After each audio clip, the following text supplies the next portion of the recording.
E aí galera, Fala galera, tudo bom com vocês? Eu espero que vocês todos estejam bem.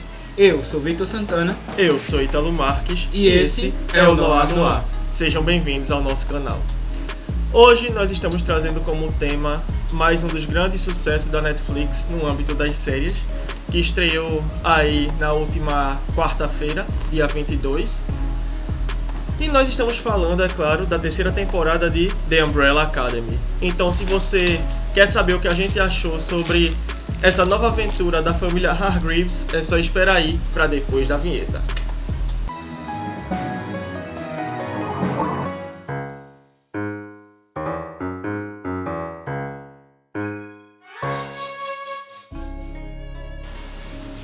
Bom, antes de tudo, mas não menos importante, a gente vem relembrar vocês e pedir mais uma vez para que vocês dê like no vídeo, se inscrevam no canal, ativa as notificações dos nossos novos vídeos que vão estar chegando por aí.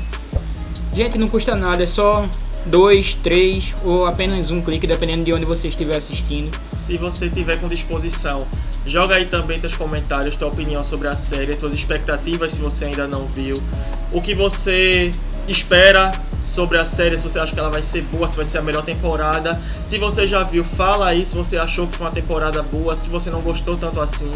Joga também tua opinião sobre o nosso trabalho aqui no Noir, a gente gosta de ver a opinião de vocês e ajuda bastante a gente, então vai lá dar essa força. Bom, jabá feito, vamos pro tema. The Umbrella Academy vem aí para retomar a história exatamente onde a segunda temporada terminou, quando a Umbrella Academy conseguiu voltar de 1963 para 2019. Só que quando voltaram, eles não conseguiram encontrar as coisas do jeito que eles esperavam que estivessem. Reginald Hargreaves tinha adotado outras crianças que também têm dons especiais, assim como os membros da Umbrella Academy, e nomeou de Sparrow Academy, que é agora o novo grupo de super-heróis dessa realidade, dessa linha temporal em que eles estão. Então isso causa todo aquele choque pra Umbrella, porque tipo, essa era a nossa casa, essa era a nossa família, era o nosso pai, e agora a gente não tem nada disso, e pra acabar de lascar tudo, a Sparrow Academy não é tão receptiva assim também, então são bem hostis com eles. Logo de cara a gente tem aí um confronto físico, eles lutam, não antes de ter uma batalha de dança, uma alucinação que por causa de Diego acaba recebendo, da número 6 lá, que é uma cena maravilhosa ao som do Footloose, revisitando os clássicos, coisa que a série em si tem mania de fazer. E depois disso, é claro, eles se veem sem ter onde morar, levam a desvantagem na luta e acabam indo embora da mansão e precisam pensar no que eles vão fazer a seguir. É quando o Klaus recomenda que eles se hospedem no Hotel Obsidian, que é um hotel que Klaus conhece, que ele fala que é muito bom e tal, que tem muitas lembranças de lá, e eles vão se hospedar nesse hotel, que por sinal é um hotel bem esquisito, tem os hóspedes estranhos e o pessoal que trabalha lá também é estranho, parece que nada lá é esquisito bastante pra eles lidam bem com tudo. Eu achei que os personagens que estavam lá, os coadjuvantes, os figurantes, teriam mais alguma influência na série em si, né? Mas estava enganado. A partir daí, eles começam a pensar no próximo passo quando surge uma nova ameaça, porque se tratando de The Umbrella Academy, sempre tem que ter um apocalipse a cada temporada. É a vez do Kugelblitz, que é um buraco negro que vem em ondas e vai sugando o universo para si gradativamente, destruindo tudo e todos.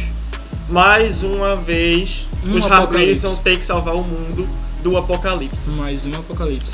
Bom, aí agora a gente divide a resenha, a nossa análise, através dos personagens, porque se a gente for tentar linkar uma coisa com a outra, vai ficar uma bagunça e ninguém vai conseguir entender nada. E talvez a gente até se enrole na explicação. A gente tem 5 finalmente achando que ele vai ter um descanso, que ele vai se aposentar, que é o que ele quer fazer, depois de ter salvo o mundo do apocalipse 2 vezes em 20 dias. Aí acontece o meme de Silvio Santos, esse aí. Não consegue, né? Enfim, ele não poderia estar mais enganado, porque vai precisar salvar o mundo de novo.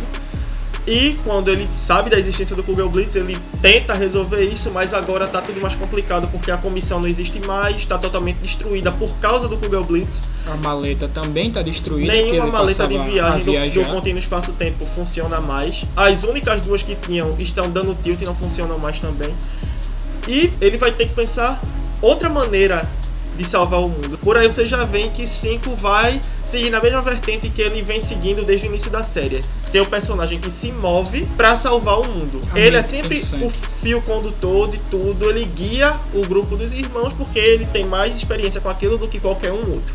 Acho que é isso que faz com que a gente goste mais dele, ser um dos favoritos da família. E aí a gente tem Klaus, que nessa temporada ele tá mais determinado a saber mais sobre a origem biológica dele, ele quer saber sobre a mãe biológica dele, e ele vai investigar, ele vai atrás e ele encontra cheques de quando o pai dele comprou ele da mãe dele, e ele descobre o nome da mãe, ele vai atrás dela, e aí ele chega lá, tenta procurar a mãe, não é bem recebido no lugar onde ela vive, e aí ele descobre, através da tia dele, que a mãe dele morreu de hemorragia cerebral. Por aí a gente já vê que ele começa a desandar. Eu acho que essa temporada foi a que mais trabalhou em Klaus.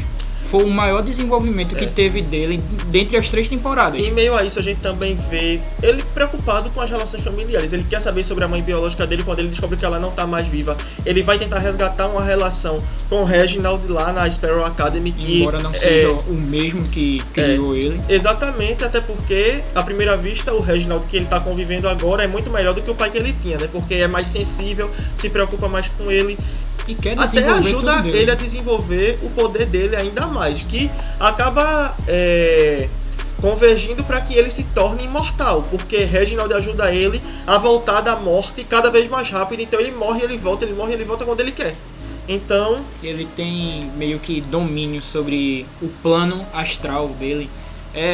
Tipo, ele morre, vai pra um paraíso que é só dele, e ele consegue falar com outras pessoas que já morreram e tudo mais, e além de fazer as projeções que ele já fazia, como ele fez na primeira temporada, que ele projeta bem e tudo mais. Enfim, é isso. Aí a gente vem também com o Diego, que reencontra a Layla nessa nova linha temporal em que ele está. Ela chega pra ele e faz: olha, você me engravidou 12 anos atrás, tive um filho seu, tá aqui, cuida.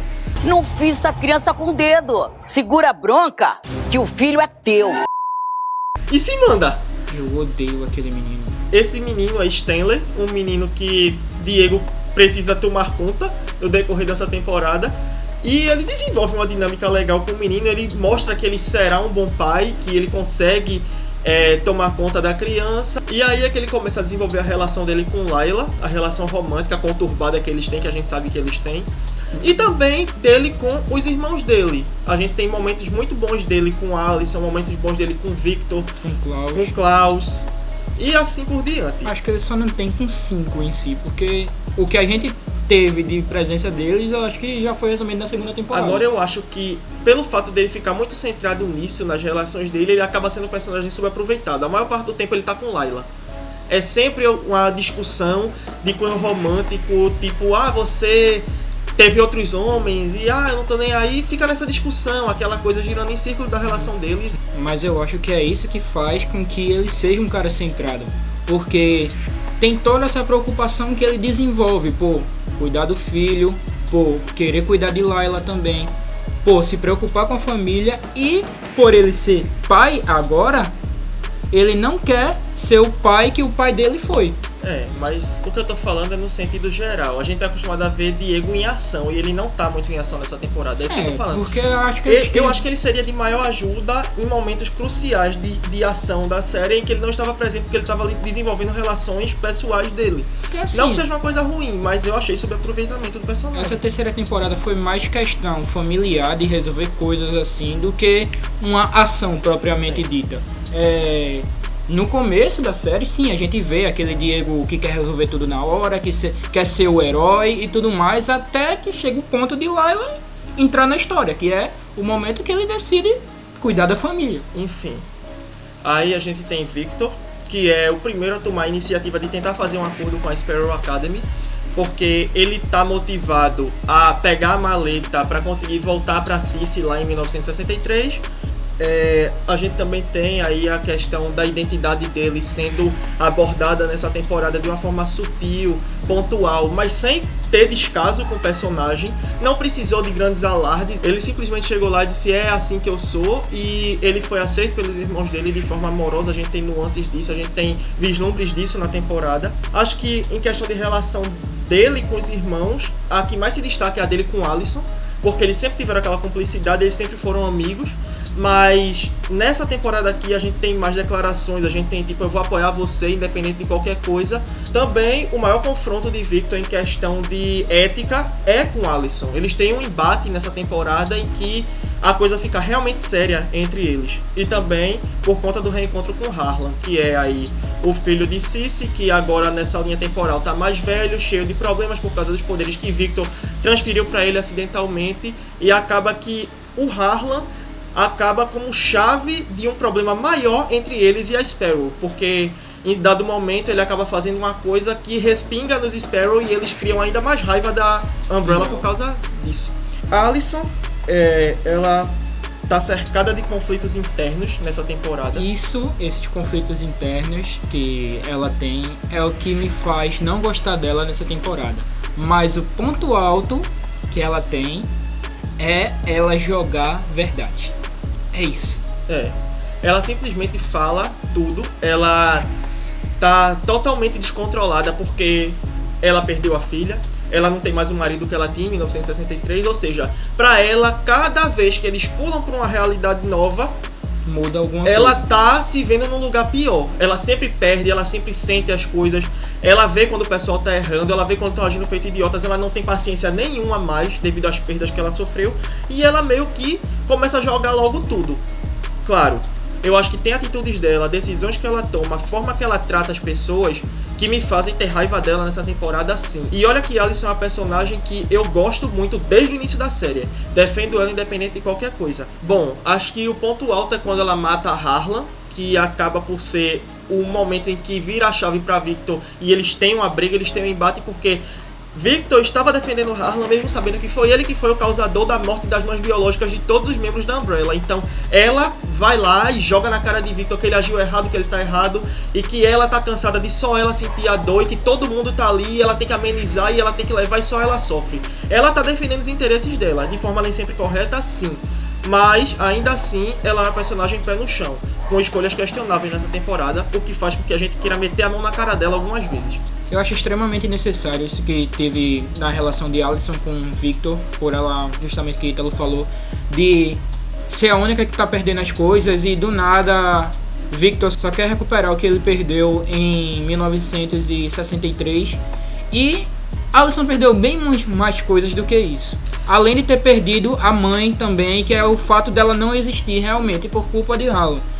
Foi uma coisa que serviu pra, olha, acorda, foi tu que fez isso e a gente não quer mais limpar a merda que tu fez não. Até porque se a gente for olhar pelos olhos de Alicent, ela tinha coisas reais antes mesmo de toda a merda do primeiro apocalipse da que ela perdeu. O resto tá brigando por coisas que eles conseguiram no decorrer dos apocalipses que vieram. Coisa que eles conquistaram nesse meio tempo em que eles estavam saltando de uma realidade para outra. Ela não, ela tinha uma filha antes, ela tinha uma família, ela voltou para o enterro do pai e aí começou a dar toda a merda que deu até aqui e ela só vem perdendo até agora.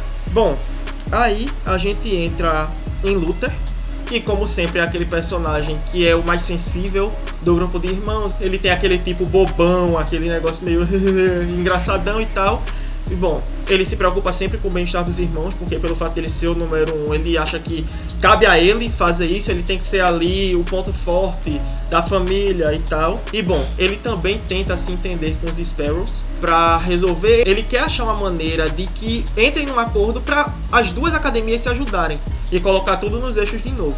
Aí no decorrer disso, ele tem lá o desenvolvimento do romance dele com Sloane, que é a número 5 da Sparrow Academy, que eu odiei, achei eu amei. Totalmente chato, Eu gostei. mal desenvolvido, até porque eu acho que você chegar pra uma pessoa que você conheceu um dia antes, conversar com ela por 5 minutos, depois estar na cama dela, é uma coisa totalmente desrespeitosa pra empurrar um romance pela sua goela. Amor à primeira vista. Não existe isso.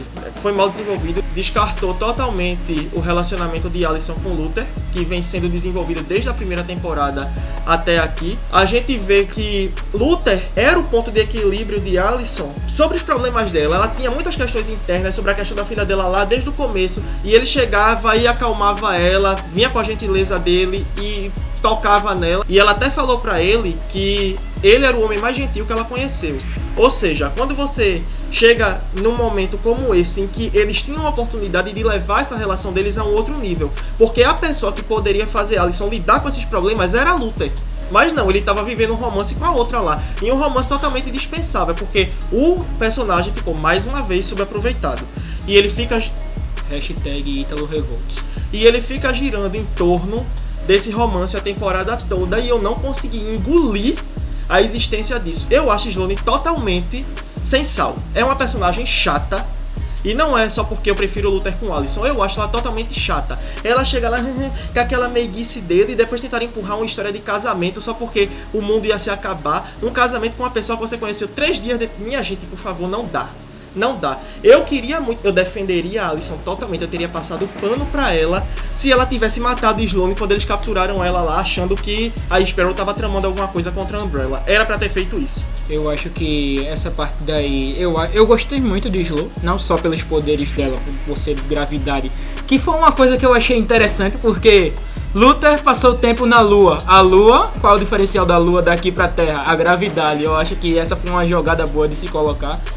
Sobre a questão dele com Alicent, eu acho que a gente já poderia ter deixado isso desde a segunda temporada, que a gente viu que Alicent se casou com outra pessoa, que deixou pra trás tudo que teve com Luther. Eu acho que se Luther continuasse com Alicent, eu ia achar ele gado por estar correndo atrás dela e ela já ter passado a vez dele. Enfim, sobre Luther e Sloane, eu gostei deles, como eu já disse, não sou feito Ítalo que tá esse hate.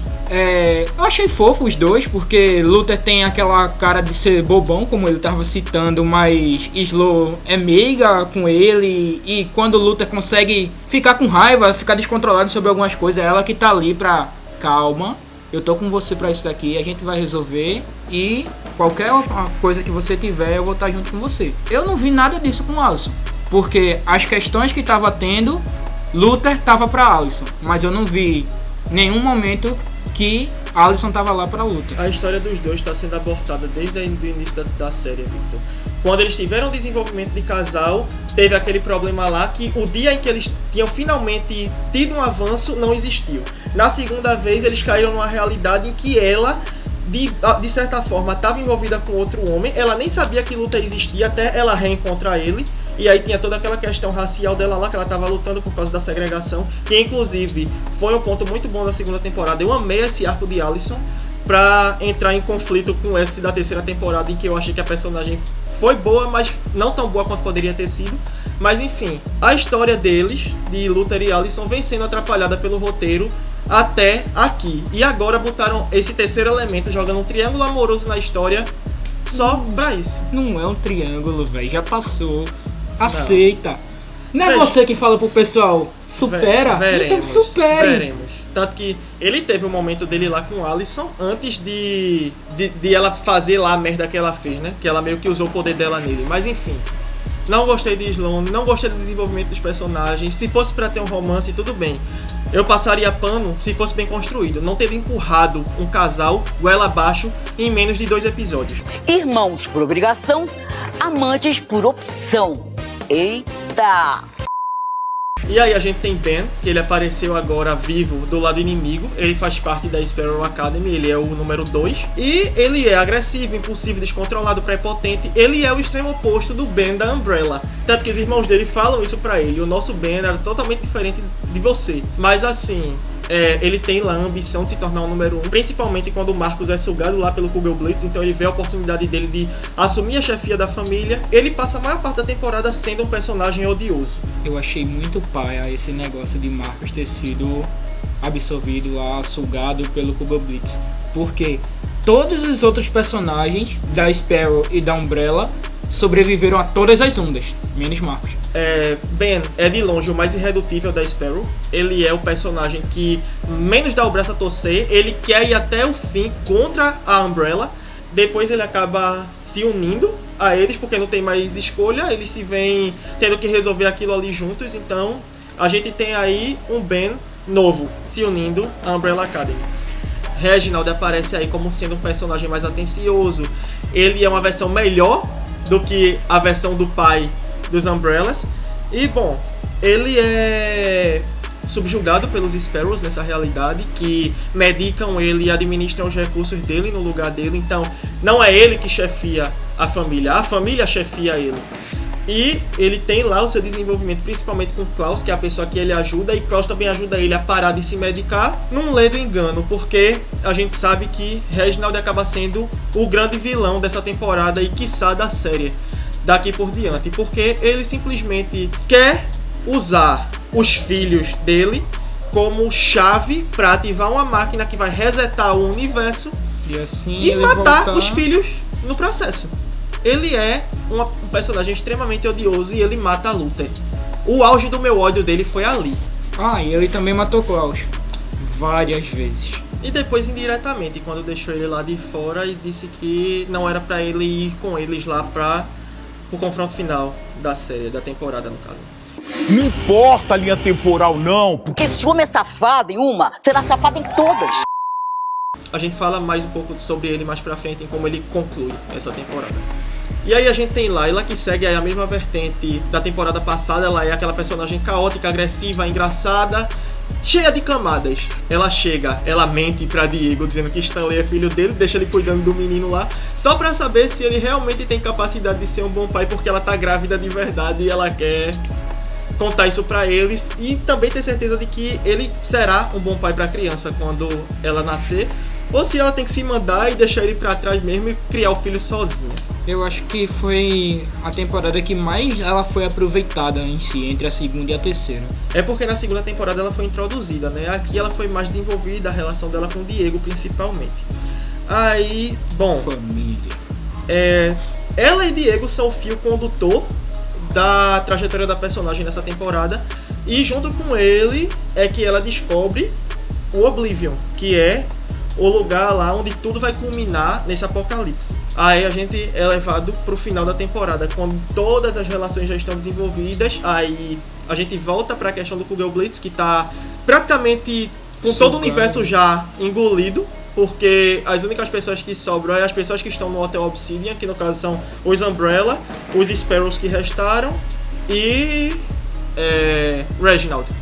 Enfim, aí ele leva o pessoal pro Oblivion. Ele conta que o Obsidian foi construído por ele em torno de um portal que ele descobriu, e que esse portal vai dar pro Oblivion, que é o lugar onde eles podem consertar tudo, salvar o mundo desse apocalipse, do Kuga Blitz. Eles vão parar nesse lugar, depois de Luther e Klaus estarem mortos, claro, e Reginald quer usar os outros para lutarem contra os guardiões do Oblivion e ativar a máquina que vai resetar o universo. E ele precisa dos filhos para isso, porque esse processo requer sacrifício e ele vai matar todo mundo para conseguir fazer o que ele quer fazer. E aí a gente tem um confronto deles com os guardiões do Oblivion, que é um confronto bem sangrento, cheio de mutilações, me deu até agonia de ver tanta gente ferida. E, bom, chega lá no momento em que eles têm que ativar a máquina, e quando o Allison percebe que aquilo ali vai matar os irmãos dela, ela tinha se associado a Reginald, foi uma das péssimas escolhas que ela fez nessa temporada, ela simplesmente vai lá e mata a Reginald e ativa a máquina depois, resetando o universo, o que leva ela de volta para a família dela. Ela agora tem a filha e o marido na mesma linha temporal, e ela tem a família dos sonhos dela, enquanto os outros Umbrellas aparecem lá num pátio junto com Ben e Layla. E bom, eles estão sem poderes agora. Luther já não tem mais o corpo dele meio macaco, mas ele também perdeu Sloan. Ela não tá mais com eles também. Aí é que tá uma questão que eu fiquei em dúvida. Quer saber se os 7 estavam nos selos lá para poder ativar a máquina. Luther voltou ao normal porque ele estava morto. Agora a Alyson, que não tava, ela continua com poder ou não? Eu acredito que ela continua. Eu tenho uma teoria sobre isso, porque até as marcas dela de luta permaneceram. Então, ela não tá curada. Pra mim, ela ainda permanece. O que pode ser uma deixa de que Reginald vai se associar a ela de novo, nessa nova realidade. E outra coisa, né? Os outros Sparrow também vão voltar. E com poderes. É o que se espera, né? Com poderes não. Porque se fosse assim, Luther também tinha voltado com poder. Porque eles não estão mortos? Mas assim, nessa nova realidade eles estão totalmente sem poderes. E Reginald agora comanda tudo, porque até onde a gente vê, a cidade toda é dele. A mulher dele tá viva, o que provavelmente significa que a esposa robô dele não vai voltar. E eu dou graças a Deus, porque eu odeio aquela personagem, totalmente sem necessidade. Nessa temporada aqui deram uma trama ali de fanatismo religioso pra ela, porque ela começa a achar que o Kugel Blitz é Deus. E foi um saco, então dei graças a Deus quando o 5 quebrou o pescoço dela lá e ela morreu. Foi maravilhoso. Enfim, que a personagem não volte. E a temporada se encerra dessa maneira. Eles sem poderes, numa nova realidade, sem saber o que de fato vai acontecer. E a gente tem uma cena pós-crédito aí que o Ben da Umbrella vive nessa realidade também. Então agora a gente tem 2 Bens. O que significa o que Vitor falou, que provavelmente os mortos vão voltar à vida. A gente não sabe se a comissão também pode acabar voltando, já que foi o Kugel Blitz que fez aquilo com ela, né? Então pode ser que a comissão volte. Não sei. A gente acaba a temporada meio que com teorias muito vagas, sem saber de fato o que está por vir aí pela frente. Sobre a comissão, eu acho que não, porque nessa terceira temporada a gente descobre que foi 5 que criou a comissão. E eu acho que se ele não tem poder, fica mais complicado disso acontecer, da comissão existir. Mas o tempo é uma coisa relativa, né? Eu sei, mas... Tecnicamente aconteceram várias coisas, tipo até a mudança de realidade, porque a gente sabe que o 5 que fundou a comissão tinha o braço decepado. E quando o Guardião do Oblivion decepou o braço dele lá, ele voltou ao normal depois. É uma coisa muito louca a questão do conceito de tempo dessa série. Várias coisas podem acontecer. Tem gente que volta da morte, gente, então por aí a gente já tira. Enfim, a gente entra agora nas considerações gerais da série. Os pontos positivos, a gente tem excelente desenvolvimento de relação de alguns personagens, as relações interpessoais, as questões sentimentais de cada um, emocionais. As atuações também estão muito boas, como sempre. Eles estão à vontade nos personagens, até os novatos também estão bem nos personagens. E as questões estéticas da série, né? Eles mantêm a qualidade de como vem sendo desde a primeira temporada. A questão visual, direção de cena, fotografia, a coreografia de cena de ação, tudo tá majestoso nessa temporada também. E agora a gente tem os pontos negativos. Se por um lado a gente tem o bom desenvolvimento dos personagens, por outro a gente tem a descaracterização de outros. Como a gente tá falando, a gente gostava muito de Alyson, mas aqui ela foi uma personagem totalmente desconstruída e reconstruída de outra forma. A gente sabe que ela tem lá as questões de perda dela e tal, e é um bom discurso, é uma boa justificativa para ela agir da forma que ela age nessa temporada. O problema em si teria funcionado melhor se eles tivessem deixado a gente perceber que ela sentia essas perdas nas temporadas anteriores também. Aqui ela simplesmente recebeu a carga toda e jogou.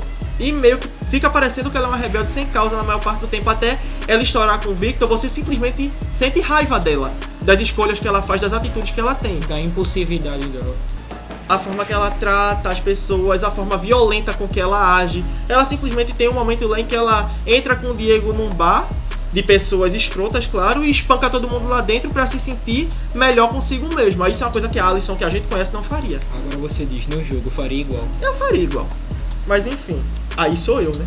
Eu já sou uma pessoa assim por vida. A Alyson não era. A gente tem o subaproveitamento de alguns personagens, da Umbrella, principalmente de Diego, como eu já falei anteriormente, e da Sparrow, praticamente todos eles, porque a gente terminou a segunda temporada aqui e todo mundo ficava, poxa, eles agora têm rivais à altura e tal, e os Sparrow mal aparecem nessa temporada, e quando aparecem é pra ficar de rixa e briga besta, como se fossem adolescentes brigando contra a Umbrella, e em certo momento mais da metade deles morre.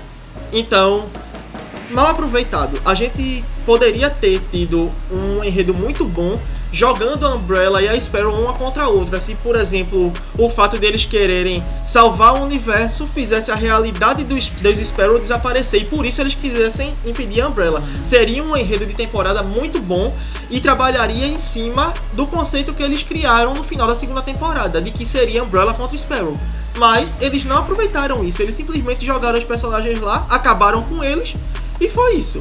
Os poderes da Sparrow, como eu tava comentando com o Vitor behind the cameras, são coisas bem dispensáveis, não tem muita coisa legal, eles são simplesmente dispensáveis, triviais. Tirando o Marcos, que tem a mesma de luta, que é a super força, o de Ben, que é os tentáculos lá, e a de Sloan, que é gravidade. Os outros tem o Afonso, que tem o poder de você bater nele, a dor vai em você, a menina lá que alucina as pessoas com a saliva.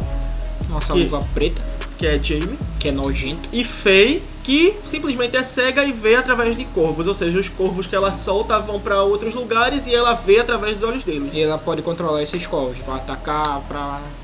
Ou seja, nada demais. Mas o poder de Faye ainda acho mais útil do que controlar facas. Eu gosto de facas. Só por causa disso. Mas eu acho útil o poder de Diego. Mata pessoas. Sim, corvos também. Eu vi ele matar alguém nessa temporada. Ela não executou ninguém. Agora, se você pensar que, segundo os estudos, o corvo é o único animal que é ousado o suficiente para atacar uma águia, aí você tira por aí. Eu achei dispensável. E só pra ressaltar, eu não sou corvino, tá? Eu sou sonserino, antes que alguém pense alguma coisa pra eu estar defendendo assim. E bom, a gente tem o enredo da temporada girando em círculos boa parte do tempo, no que diz respeito ao apocalipse. Fica muita conversa o tempo todo, eles desenvolvem muito a relação dos personagens, mas o Kugelblitz fica jogado em segundo plano até que não tenha mais outra coisa pra resolver que não seja ele. Aí ele volta a ser uma ameaça grande e que precisa ser contida, mas até lá... Isso é impedido aos 45 do segundo tempo, mais 6 minutos de acréscimo. E aí é que tá o problema, o roteiro da série em si nessa temporada pareceu meio perdido, meio confuso. E a sensação que eu tive foi que ele levou de nada a lugar nenhum. Ele meio que chegou no final da temporada sem saber de fato pra onde ela vai seguir. Tanto que a gente não consegue nem teorizar o que vem aí pela frente mais. E assim, talvez isso se deva ao fato de que eles já usaram toda a matéria-prima das HQs que já foi publicada. Então agora eles estão no escuro. Eu acho que a única coisa que a gente pode ter certeza que vai acontecer é que eles vão atrás de recuperar os poderes. Que eles vão atrás de Reginald, porque eles descobrem que ele é um alienígena. E eles vão atrás do portal, saber a origem do portal, saber a origem de Reginald, saber quem é a esposa dele. Além de provavelmente surgir outro apocalipse como tem em todas as temporadas. Mas enfim. O chato é pensar que foi um mês que passou. Tudo em 2019.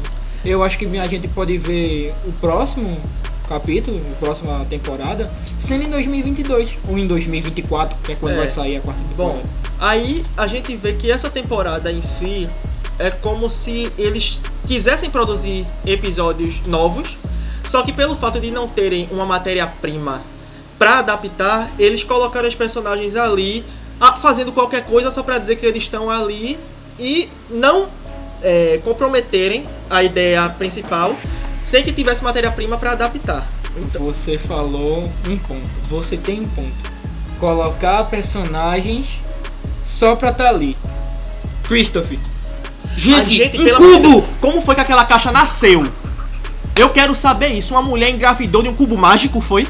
Pelo amor de Deus, gente, não faz sentido. Eu não consegui engolir aquela caixa. Totalmente aleatório. Sem utilidade nenhuma, só ficava lá jogando os raiozinhos. Eu acho que aquilo ali saiu de Tomorrowland. É isso. Eles simplesmente jogaram os personagens ali e produziram uma temporada que mais pareceu um filler de Naruto. Meu Deus, eu tô fazendo uma analogia a mangá. Isso por si só já causa um paradoxo no contínuo espaço-tempo. No caso não seria um mangá, seria um anime, né? Porque o filler só tem anime. Enfim. Tá vendo? Ítalo não assiste anime, não lê mangá e mesmo assim sabe que os fillers de Naruto são ruins. A gente tem os personagens serpenteando em torno do eixo central da temporada e da série, esperando o momento certo em que eles vão receber a ordem de agir em relação àquilo, e essa ordem não vem nessa temporada. É por isso que ela leva de nada a lugar nenhum. A gente não tem uma culminância no final dela que seja concreta. Ela simplesmente é um ponto que vai levar a outro, mas ali no meio não tem nada. É simplesmente eles agindo. É como se a gente estivesse vendo uma família sem uma família. Essa família muito unida. Aí, as considerações finais. A temporada, apesar de tudo, é boa, porque a gente gosta dos personagens, a gente gosta de ver eles, de revisitar os Hargreaves. Então, não é uma coisa extremamente torturante, mas ela tá aquém das anteriores. Isso é fato. Eu gostei mais do que a segunda. Mas, enfim, eles continuarem fazendo isso, tentando fazer os personagens girarem em círculos, sem ter uma coisa de fato pra apresentar, pra adaptar por mais temporadas, é uma decisão arriscada.